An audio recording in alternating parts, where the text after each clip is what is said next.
But the most significant improvement we could make to the health and well-being of our state is Medicaid, and it needs to get done this year.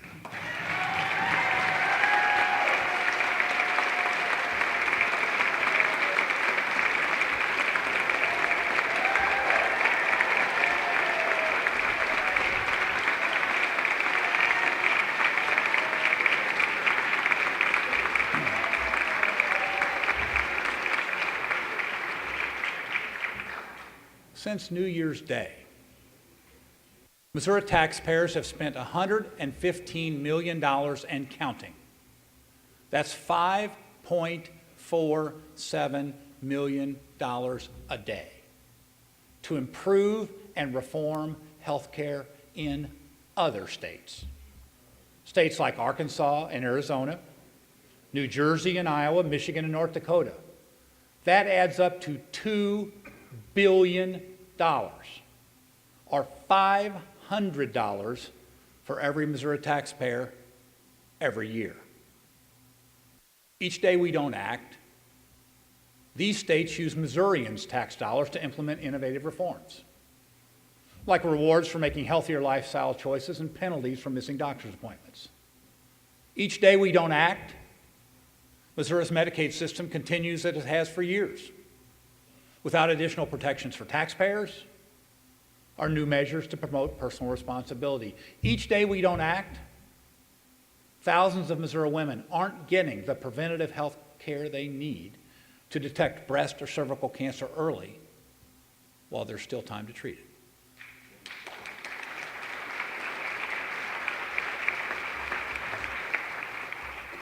And each day we don't act, nearly 300,000 working Missourians go another day without the treatment they desperately need for no other reason than they live in Branson instead of Bentonville, in Cape Girardeau instead of Cairo, in Maryville instead of Muscatine.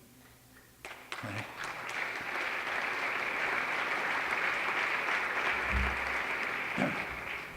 And if you don't see these folks knocking on your doors or lighting up your phone lines, it's because they don't have time. They're working.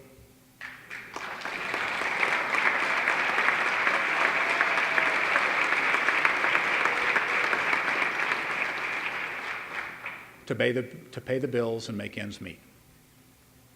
Now, we all know there are problems with Obamacare, and Washington's implementation of it has been abysmal.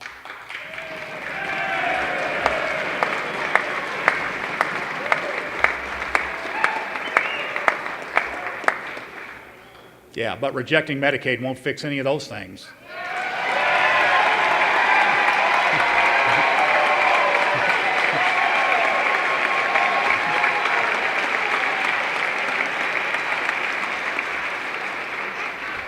It won't keep Missourians from having to pay federal taxes, folks. It won't exempt our business from new requirements under that law, okay? Now, instead, by standing still, we're just making sure the things we don't like about Obamacare are even worse, forcing Missourians to bear all the costs of this law and reap none of the benefits.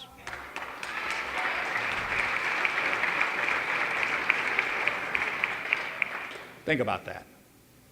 The people who are suffering now as a result of our failure to act don't work in the White House. They work the night shift in our factories. They wait tables and scrub floors. They drive snow plows. They look after our kids.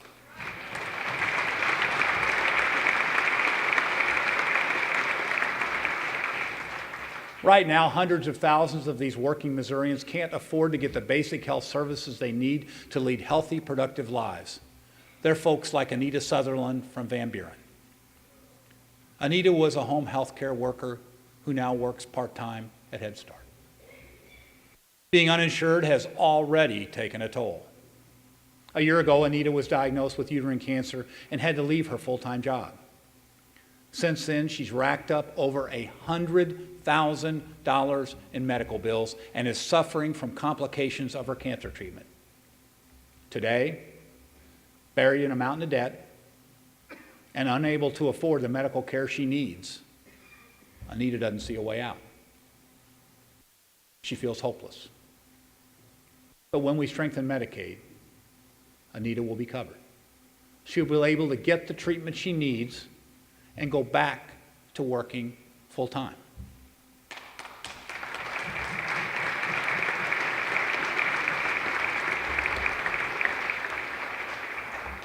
She'll have hope.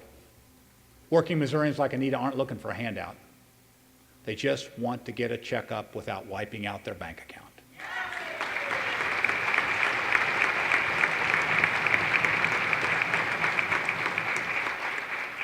I challenge each one of you to think of any other bill that would make this kind of real and immediate difference.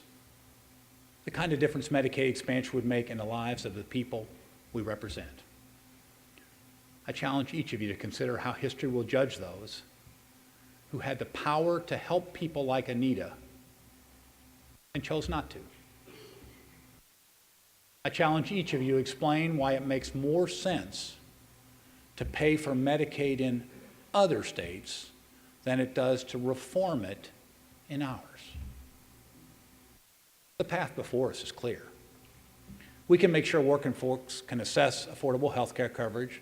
We can improve and reform Medicaid in Missouri. We can help people.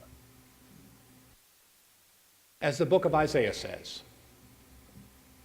if you satisfy the needs of the afflicted, then your light shall rise in the darkness, and your night will become like noonday.